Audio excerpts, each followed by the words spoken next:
அத்தனை பேரும் அல்லம்படி 6 முதல் 60% வரை ஆடி தள்ளுபடியுடன் super Saravana stores, Chennai, Madurai, Kovai. FTP நேயர்களுக்கு வணக்கம். இன்று நம்முடைய சிறப்பு நேர்காணலுக்காக இணைந்திருக்கிறார் மூத்த பத்திரிகையாளர் சேகோரா ஜெய்சங்கர் அவர்கள். சார் வணக்கம். வணக்கம். தமிழக அரசியல்ல மிக முக்கியமான ஒரு 2 நிகழ்வுகள் பற்றி பேசியிருக்கிறோம்.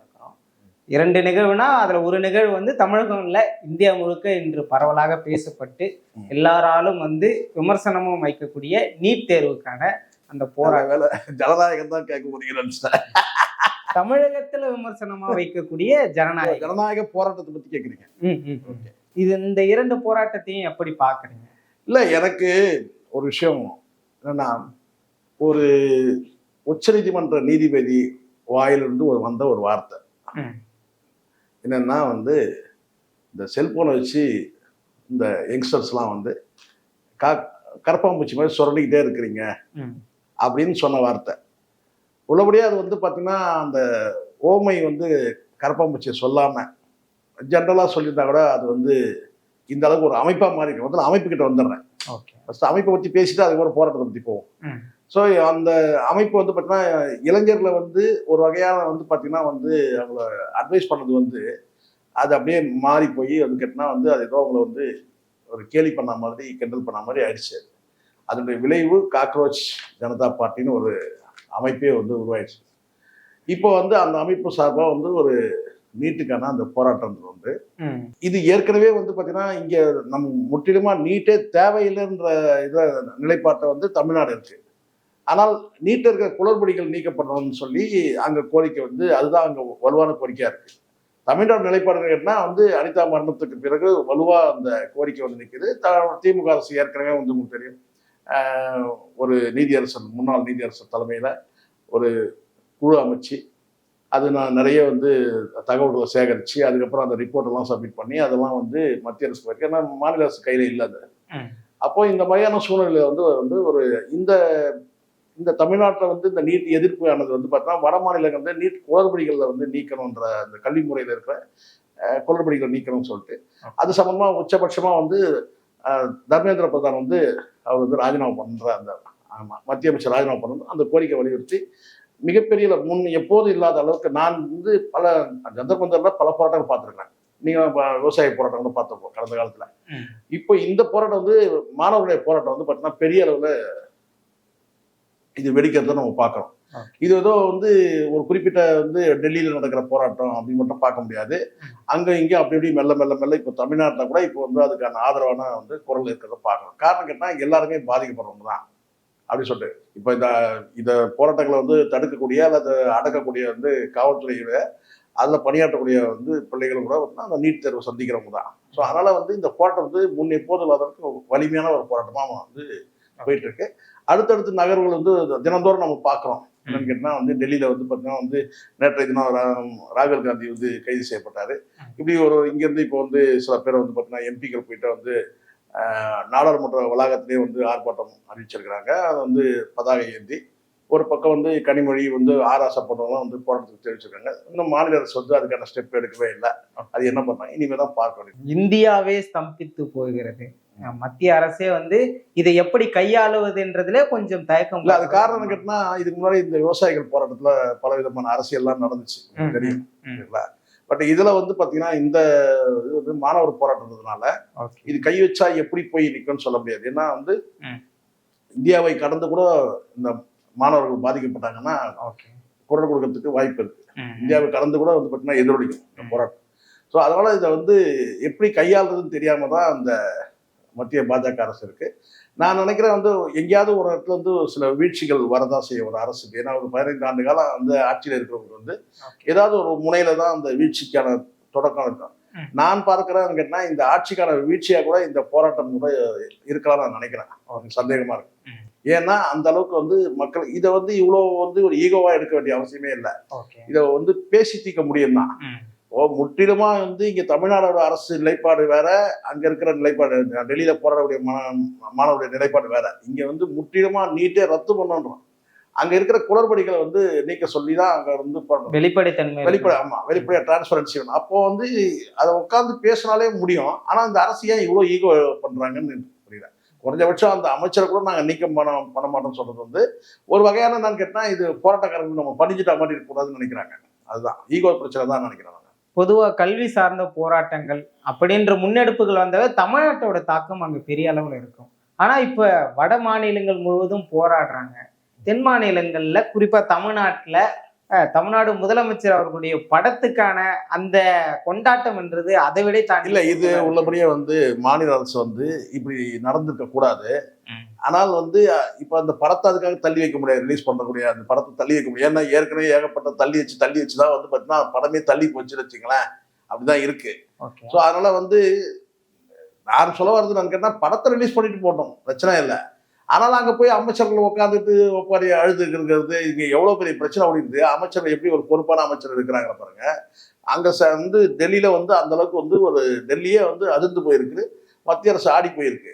அப்போ வந்து அந்த மாணவருடைய உணர்வை நீங்கள் பிரதிபலிக்கலாம் கூட கடந்து போயிட்டாங்க கூட பிரச்சனை கிடையாது.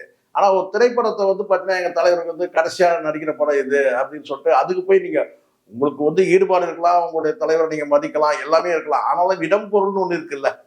இந்த சூழ்நிலையில நீங்க அங்க போய் வந்து தியேட்டர்ல போய் படம் பார்க்க உட்காந்துட்டு அங்க வந்து கண்ணீர் சிந்துறது இதெல்லாம் வந்து பார்க்கும்போது ஒரு இது என்னன்னு சொல்றது கூட தெரியல சமயத்துல. இது எந்த அரசு எப்படிப்பட்ட அரசா இருக்கு, இதெல்லாம் வந்து கண்ட்ரோல் பண்ண வேணாமா? இது மாதிரியான காட்சி இப்போ இவ்வளோ அமைச்சர் இருக்கிறாங்க, இவங்க 2 பேருக்கு மட்டும் என்ன அங்க போயிட்டு வந்து இப்போ அதுதான் பேசும் பொருளா இருக்கு. அங்க எவ்வளவு பெரிய பிரச்சனை இருக்கு. ஜனநாயகத்துக்கான போராட்டம் இருக்கும்போது பார்த்தீங்கன்னா ஜனநாயகர் படத்துக்கு வந்து இங்க வந்து பாத்தீங்கன்னா ஒரு 2 அமைச்சர் போய் உட்காந்து அழுதுட்டு இருக்கிறதுலாம் பார்க்கறதுக்கு வந்து ரசனையாவே இல்லாது, சரி கிடையாது. 2வது நான் கேட்டா மாநில அரசு வந்து பாத்தீங்கன்னா இந்த விஷயத்துல திமுகவோட பின்தங்கி தான் இருக்குன்னு நான் நினைக்கிறேன். இந்த நீட் போராட்டத்துல, இந்த மாணவர்கள் போராட்டத்துல ஆதரவு தெரிவிக்கிறதுல கூட சொல்றேன். நீங்க நீட்டுக்கு வந்து எதிர்ப்பு தெரிவிக்கும் போது இப்ப நீங்க இந்த போராட்டத்துக்கு ஆதரவு வந்து பாத்தீங்கன்னா வெளிப்படையா நீங்க தெரிவிக்காமன்னு கேட்டா வந்து திமுக வந்து ஒரு திமுகவுக்கும் நீங்க பின்தங்கி தான் இருக்கிறீங்க, ஆதரவு தெரிவிக்கிறீங்க. அவங்களாவது 2 எம்பிக்கள் போயிருக்காங்க, தார்மீக ஆதரவு தராங்க. நீங்க இங்க இருந்து ஒரு அமைச்சர் கூட உங்களால அனுப்ப முடியாது. சரி, அமைச்சர் அனுப்பிட்டா வந்து அரசு சப்போர்ட் நம்ம அப்படி நீங்க வந்து பாத்தீங்கன்னா கட்சி சார்பு இல்லாத கூட கட்சி நிர்வாகிகள் கூட யாராவது அனுப்பலாம், நீங்க பிரதிநிதி அனுப்பலாம் இல்லையா? கட்சி நிர்வாகி நீங்க அமைச்சரை நான் அனுப்பக்கூடாதுன்ற ஒரு எண்ணம் உங்களுக்கு இருந்ததுன்னா கட்சி நிர்வாகிகளை யாராவது அனுப்புங்க. ஒரு ஏன்னா இப்படி இருந்தாலும் தாவேக்கா நிலைப்பாடு என்ன, நீட்டுக்கு எதிரான அப்ப வந்து உங்களுடைய ஆதரவு இங்க தார்மீக ஆதரவு என்ன எங்க இருக்கு? இப்ப மன்சூர் அலிகான் உங்க கட்சியில இருக்கிறதா இல்லையா? அவர் போராட்டத்தை உட்கார்ந்து இருக்கிறாருன்னு பாக்குறோம். நீலம் பண்பாட்டு மையம் வந்து ஒரு போராட்டம் பண்றாங்க, அங்க மன்சூர் அலிகான் உட்கார்ந்து இருக்காரு. மன்சூர் அலிகான் உங்க கட்சியில இருக்கிறாரா இல்லையா? அவரும் உங்க கட்சியில ஒருத்தர் தானே, எப்படியோ கட்சியில இணைஞ்சதெல்லாம் நம்ம பார்த்தோம். அப்போ இதுல வந்து இன்னும் மாநில அரசு வந்து பாத்தீங்கன்னா ஒரு உத்வேகம் காட்டல, ஏதோ ஒரு தயக்கம் இருக்கு. மத்திய அரசு வந்து பாத்தீங்கன்னா நம்ம பகைமை கொள்ள வேணாம்னு நினைக்கிறாங்களா ஒருவேளை? இதெல்லாம் வெளிப்படையா சொல்லாதானே தெரியும். நீங்களே வந்து 100% டிரான்ஸ்பரன்சி இருந்தீங்க கவர்மெண்ட், இதுலயே டிரான்ஸ்பரன்சியை காணுமே.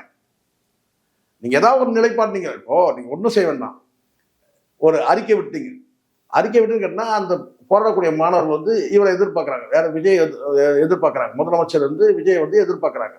நீங்க போகல, கட்சியில இருந்து வந்து ஒரு அமைச்சரை யாராவது அனுப்பலாம். சரி, அமைச்சரே அனுப்பலாம் கூட பார்த்தீங்கன்னா கட்சி பிரதிநிதியா கூட நீங்க வந்து 2 பேரும் உள்ள ஒரு குழு கூட அனுப்பலாம் ஆதரவு தெரிவிக்கிறதுக்கு. ஸோ அதை விட்டு நீங்க என்ன செய்றீங்கன்னா போராடக்கூடிய மாணவர்களை வந்து கலைக்கிற வேலையில நீங்க ஈடுபடுறீங்க.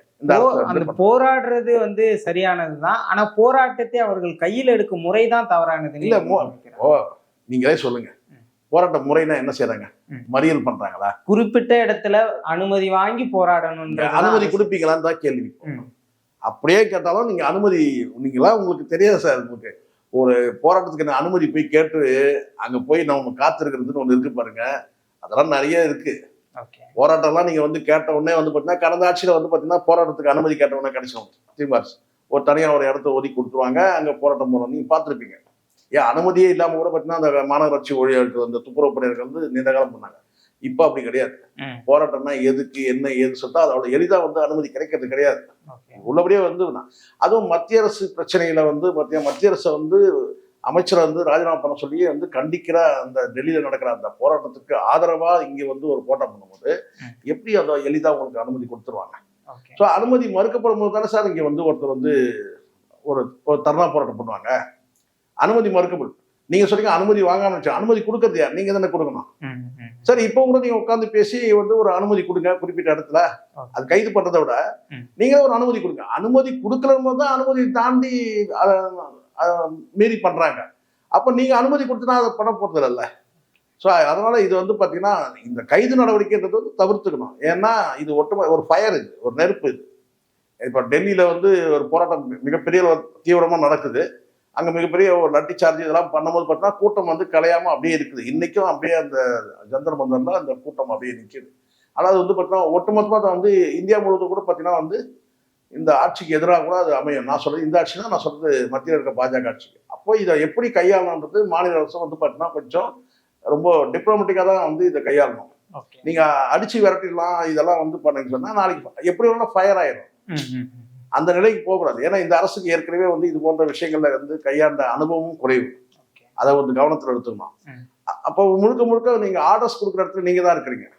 காவல்துறை நீங்க எது செஞ்சாலும் செய்வாங்க சார். நீங்க எல்லாரையும் அடிச்சு கலைச்சு விடுங்கன்னு சொன்னாலும் பண்ணுவாங்க. ஜல்லிக்கட்டில் பண்ணலையா 1000 போலீஸ் வச்சு 5 லட்சம் பேரை விரட்டினாங்க. ஸோ காவல்துறைக்கு அனுமதி கொடுக்க அந்த ஆர்டர் கொடுக்குற இடத்துல நீங்க தான் இருக்கிறீங்க. அரசு தான் இருக்கு. அப்ப அரசு இருந்து இதை எப்படி கையாளுதுன்றது தான் முக்கியம். காவல்துறை நீங்க எது செய்ய அனுமதி கொடுங்கன்னா அனுமதி கொடுப்பாங்க. அனுமதி கொடுத்து ஒரு 10 பேர் காவலுக்கு நிற்கணும்னா காவலுக்கு நிற்பாங்க. போலீஸுக்கு வந்து தனி இன்ட்ரெஸ்ட் இதுல இருக்க போறது கிடையாது. அரசு வந்து கொடுக்குற ஆர்டர்ஸ் தான். அரசு இந்த பிரச்சனையை எப்படி கையாளுது? நீங்க மத்திய அரசு வந்து பகைச்சிக்கூடாது, அங்க இணக்கமா போகணும். அப்போ அந்த போராட்டத்துக்கு வந்து பார்த்தீங்கன்னா நம்ம வந்து தார்மீகமாக ஆதரவு வந்து தந்தோம்னா அது வந்து மத்திய அரசை வந்து பார்த்தீங்கன்னா உஷ்ணப்படுத்தும். அதனால நமக்கு ஒரு பின் விளைவுகள்லாம் வரும். நமக்கே ஏகப்பட்ட பிரச்சனை இருக்கு. ஒரு பக்கம் மைனாரிட்டி கவர்மெண்ட், ஒரு பக்கம் வந்து பார்த்தீங்கன்னா இந்த கேஸ் அந்த கேஸ், ஏகப்பட்ட கேஸ் இருக்கு. வந்த ஒரு 2 மாசத்துல வந்து பார்த்தீங்கன்னா அதுக்கு முன்னாடி கரூர் கேஸ் வேற இருக்கு. ஸோ இதெல்லாம் இருக்கும்போது வேற மத்திய அரசு நம்ம வந்து இணக்கமா போறதா பெட்டர் நீங்க நினைக்கிறீங்கன்னா அதை வெளிப்படையா செஞ்சுட்டா பிரச்சனையே இல்லை. ஆனா மத்திய அரசு கிட்ட இணக்கமா போகணுன்றதுக்காக இங்க இருக்கிற மாணவர்களுடைய போராட்டத்தை வந்து நீங்க வந்து ஒரு ஆவேசமா நீங்க வந்து கலைக்க முடியும். அது ஃபயர் வந்து பேக் ஃபயர் ஆயிடும்ல. ராகுல் காந்தி அவர்கள் வந்து போராட்டத்துல கலந்துக்கிறாரு, கைது செய்யப்படுறாரு. அப்போது விஜய் அவர்கள் தன்னுடைய நிலைப்பாட்டை வந்து அறிவிக்கிறாரு. அதுதான் எல்லாருமே வந்து டிலே ஆகுதுன்னு சொல்றாங்க. இப்போ நான் சொல்றது என்னன்னா, நீங்க ராகுல் காந்தி வந்து கைது செய்யப்படுறாரு, அங்க ஒரு தள்ளுமுள்ளு ஏற்படுது, அப்போ அவருக்கு மூக்கல ரத்தம் வந்து சொல்லி ஒரு செய்தி வருது. நான் என்ன சொன்னா, அதுக்கே இவ்வளவு காலதாமதம்ன்ற நான் அதை கண்டிக்கிறதுக்கு கூட பாத்தீங்கன்னா நீங்க ரொம்ப காலதாமதமா கண்டிக்கிறீங்க. ராகுல் காந்தி வந்து கைது செய்யப்படுறாரு, வந்து அதை வந்து பார்த்தீங்கன்னா தாக்குதல் சொல்றாங்க. அது தாக்குதலோ இல்லையோ அது மொத்தம் வந்து கேட்டால் அந்த தள்ளுமுள்ளு ஏற்படும் தானே. வழக்கமாக கைது செய்யும் போது அப்படிதான் குண்டு கட்டா தூக்கிட்டு போவாங்க வரலன்னு சொன்னா. இல்லை நம்ம நேராக போய் வண்டியில ஏறி உட்காந்தோம்னா பிரச்சனையே கிடையாது. நான் வரலன்னு சொன்னது பார்த்தீங்கன்னா அப்போ வந்து குண்டு கட்டா தூக்கி போடுவாங்க. அது வழக்கமாக நடக்கிறது தான். ஆனால் அதுக்கு கூட வந்து பார்த்தீங்கன்னா முதலமைச்சர் வந்து அவ்வளோ லேட்டு கிட்டத்தட்ட ஒரு 7 மணி நேரம் கழிச்சு தான் அவர் வந்து அதுக்கு வந்து கண்டனமே தெரிவித்தார். அது பல குரல்கள் வந்த பிறகுதான் வந்து. ஸோ இதில் ஏதோ இவங்களுக்கு ஒரு தயக்கம் இருக்குது. மாநில அரசுக்கு வந்து பார்த்தீங்கன்னா இந்த மத்திய அரசை வந்து நம்ம வந்து பகைமை கொள்ள வேண்டாம். ஸோ இதுக்கு வந்து நம்ம வந்து இந்த போராட்டத்துக்கு வந்து நம்ம வந்து ஒரு தார்மீக ஆதரவு கொடுத்தாலும் சரி, அல்லது வந்து இங்கே வந்து போராட்டம் பண்ணக்கூடியவங்களுக்கு வந்து ஒரு பிளாட்ஃபார்ம் போட்டு கொடுத்தோம்னாலும் அது வந்து நமக்கு சிக்கலாகும் அப்படின்னு ஒரு தயக்கம் இருக்கு. அது வெளிப்படையா தெரியுது. விஜய் அவர்களுடைய கடந்த கால பேசும்போது ஒரு இடத்துல சொல்லியிருந்தாரு, நீட் மட்டும்தான் தேர்வா அப்படின்னு சொல்லியிருந்தாரு. அதை நார்மலைஸ் பண்ற மாதிரி இருக்குது. இன்னும் அதை வெளிப்படையா சொல்லல. அதை சொல்லிட்டா கூட பிரச்சனை கிடையாது. ஆனா அது ஒரு மாதிரி சொன்னதுனால ஒரு பேக் ஃபயர் ஆச்சு. உங்களுக்கு தெரியும் நினைக்கிறேன். அந்த டைம்லயே நான் சொல்றது என்னன்னா, நீங்க சொல்றீங்க இல்லையா, அந்த டைம்ல நீங்க சொன்ன மாதிரி வந்து நீட்டு மட்டும்தான் வந்து நீட்டை தவிர்த்து வேற படிப்பே இல்லை சில கேட்டார் இல்லையா, அது வந்து அந்த டைம்ல அதை சொன்ன பிறகு அது பெரிய அளவுல பேசு பொருளாச்சு. அப்புறம் அதை வந்து என்ன செஞ்சாங்கன்னா அதை விட்ரா பண்ணிட்டாங்க. இப்போ நீங்க சொல்லும் போது இப்போ இது மாதிரி கொஞ்சம் மெத்தனமா போகும்போது, ஆனால் அதே சமயத்தில் ஒரு விஷயம் புரிஞ்சுக்கணும். நீங்கள் இதே பிரச்சாரத்தின் போது நீட் குறித்து பேசும்போது கடுமையாக திமுக அரசை வந்து சார்ந்ததெல்லாம் இருக்கு. நீட் வந்து பார்த்தீங்கன்னா தேர்வு ரத்து பண்ணுறோம்னு சொல்லிட்டு இவங்க ஏமாற்றி ஓட்டு வாங்கிட்டாங்கன்னா கூட பேசினாங்க. கட்சி இருக்கிற வந்து 2ஆம் கட்ட நிர்வாகிகளோட பேசினாங்க. நீட்டு குறித்து பிரதானமான பேச்சு இருந்துச்சு பிரச்சாரத்தில், தேர்தல் பிரச்சாரத்தில். இப்போ வந்து இவர் வந்து கடந்து போகும்போது இப்போ நீங்கள் சொன்னால் அந்த சந்தேகம் நம்ம மீண்டும் வருது. ஆட்சிக்கு வரதுக்கு முன்னாடி பிரச்சாரத்தை போய் இப்படிலாம் பேசினாங்க, இப்போ ஆட்சிக்கு வந்துட்டாங்க, அதனால வந்து பார்த்தீங்கன்னா ஒரு மெத்தனமாக போகிறாங்க. ஆனால் ஒரு விஷயம், இந்த போராட்டத்தில் இந்த நீட் குறித்து இந்த மாணவர்கள் போராட்டத்தில் வந்து இவங்களுடைய இந்த தாவேக அரசோட விஜயோட அந்த போக்கு வந்து பார்த்தீங்கன்னா ரொம்ப மென்மையாக இருக்குன்றது நோ டவுட். இந்த நீட் விவகாரத்தில் தவறு செய்தவர்கள் ஒருவரையும் விட மாட்டோம்னு பிரதமர் அவர்கள் வந்து சொல்லியிருக்கிறார். எப்படி பார்க்குறீங்க? என்ன சொல்றது, என்ன செய்ய, என்ன தவறு நடந்திருக்கு நீங்க தானே சொல்லணும். நீங்க பண்றீங்க தேர்வு முறையில இன்னைக்கு ஆரம்பிச்ச பிரச்சனை. அந்த தேர்வு முறையில இருக்கிற அந்த குளறுபடிகள், எல்லா விதமான குளறுபடியும் அந்த நீட் தேர்வுல வந்து இருக்கு. பிள்ளைகளை வந்து நீங்க பரிசோதிக்கிற விஷயத்துல தொடங்கி தேர்வு முறையிலேருந்து எல்லாமே இருக்கு. நடந்துட்ட பிறகு நீங்க வந்து என்ன செய்வீங்க? ஓகே. நடந்துடுச்சு, அதுக்கப்புறம் நீங்க வந்து ஒருத்தரே நான் விட மாட்டேன் சொன்னா எந்நேரம் பண்ண வேண்டியதானே? எந்நேரம் நடக்கணும்ல. குறைஞ்சபட்சம் ஒரு பொறுப்பேற்று ஒரு ஒரு அமைச்சரை வந்து பாத்தீங்கன்னா நீங்க இலாகா கூட மாத்தலாம். நீங்க ராஜினாமா பண்ணவும் கிடையாது. அவர் இலாகா மாத்திட்டு வேற ஒருத்தரை கூட கொண்டு வந்து போடலாம். அவரை மாற்றுனா அது அந்த அந்த அரசியலுக்கே ஒரு பேக் ஃபயர் ஆகிற மாதிரி தானே. அப்படி கிடையாது. இது எல்லாத்தையும் நம்ம வந்து ஈகோ, அது மக்களுக்கான அரசியல், மக்களாட்சியில நடக்குது. இங்க சர்வாதிகார ஆட்சியா நடக்குது, மக்களாட்சியில நடக்குது. இதுல எல்லாத்தையும் நீங்க ஈகோவா எடுத்துக்க முடியாதுல்ல. நீங்க போராட்டத்தை வந்து நீங்க வந்து இன்னும் வலிமைப்படுத்த கூடாதுல்ல. எப்படி வந்து டைல்யூட் பண்ணணும் தான் பார்க்கணும். அப்போ என்ன என்ன பண்ணா டைல்யூட் ஆகுன்றத பார்க்கணும். இதுல ஈகோக்கெல்லாம் இடமே கிடையாது. பிரச்சனை நடந்திருக்கு, அதுக்கு பொறுப்பேற்ற அமைச்சர், நீங்க அமைச்சர் பதவியில நீங்க நீக்கிற போறீங்களா? வேற இலாகா கூட மாத்தி விட்டு போயிடலாம். ஆனா அது வந்து ஏதோ ஒரு அது ஒரு ஈகோ பிரச்சனை. இந்த போராட்டக்காரர்களுக்கு வந்து இதோட விட மாட்டாங்க. ஏன்னா அவங்களுக்கு அந்த பேரே எரிச்சலா இருக்கு, இந்த சிஜேபின்றது. அடுத்த பிரச்சனை என்ன கையில் எடுப்பாங்களோ அப்படியான ஒரு இது இருக்கு. ஆனா இதுல என்னன்னா, இந்த ஒரு பெரிய விஷயம் என்னன்னா, இந்த போராட்டத்துல கலந்துக்கிற அத்தனை மாணவர்களும் வெல் எஜுகேட்டட். இதுதான் ரொம்ப நேற்று இதெல்லாம் ஒருத்தர் சொல்றாரு, பத்திரிகையாளர் தான் அவரு. எல்லாம் வந்து நிறைய படித்த மாணவர்கள் தான் வந்து அந்த போராட்டத்தில் வந்து கலந்துட்டு இருக்கிறாங்க, நம்ம பார்க்கலாம். அப்போ இது ஆட்சிக்கே வந்து பார்த்தீங்கன்னா மிகப்பெரிய வந்து ஒரு அவலம் தான் இது எனக்கு கேட்டா.